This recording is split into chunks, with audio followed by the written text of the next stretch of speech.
यच्च भव्यम् भूतामृतत्तस्येषानः यदन्नेनादिलोहति वेदावानस्य महिमा अथो ज्यायागिश्च पूरुषः पादोऽस्य विश्वाभूतानि त्रिपादस्यामृतन्निमुदैः पादोऽस्येह भवात् पुनः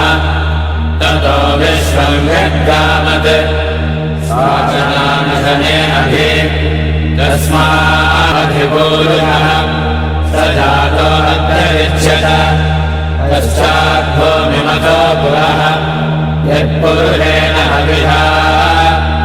देवा यज्ञमदन्वत वसन्तो अस्यासीत्